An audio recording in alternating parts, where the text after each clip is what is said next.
It's funny really in this House. I think we're all trying to do the same thing here, but we have different approaches.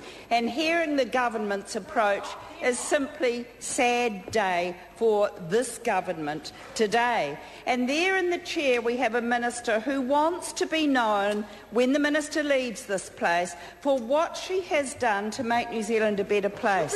And if this is the bill that is going to brand this minister, I think that minister needs to hang her head in shame.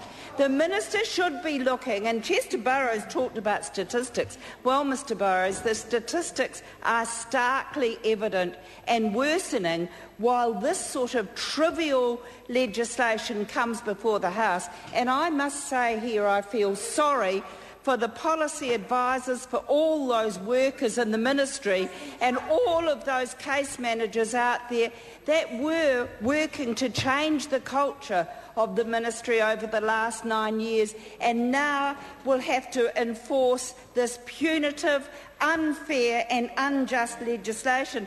These are the statistics, Mr Burrows.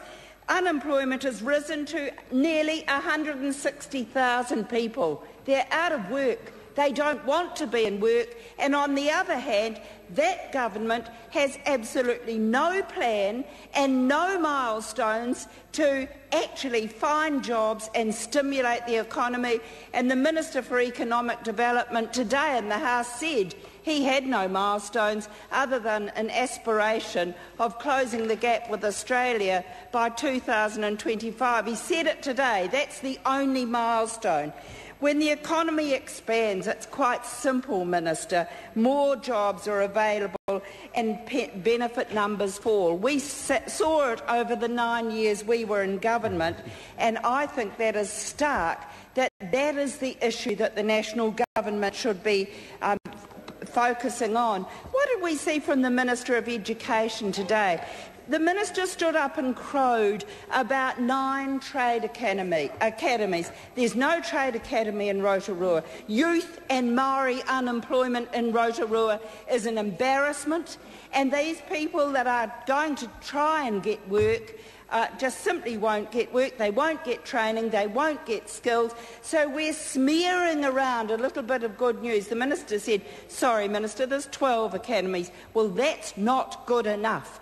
That focus on education should have been through taking the cap off tertiary placements, putting back community and adult education that this government cut, and I think that those are the things that this government's showing they're not interested in.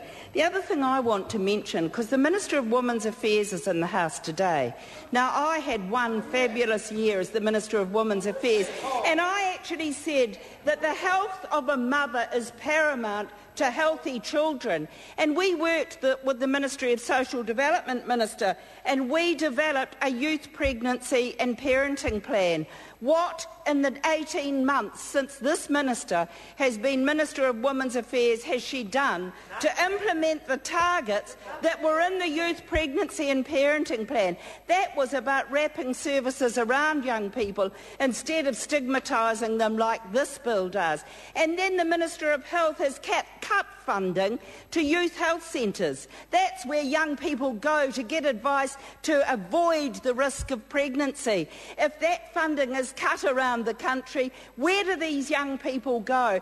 And that government continues to keep their head in the sand, say young people want to get pregnant in order to get a benefit. Well, that's rubbish.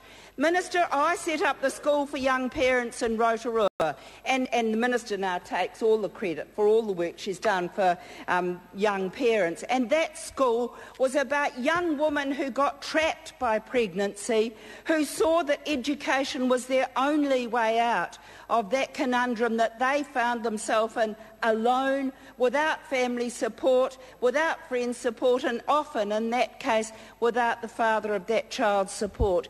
And this bill, Minister, does absolutely nothing to those mothers who are trying to better themselves through education, to get that break, to get that foot into work and to step up, as that minister says. This legislation, Minister, stomps on beneficiaries, stigmatises them still further and puts nothing practical other than the increasing of the abatement. In fact, Minister, I think if only this bill had fixed... Dr. Rajan.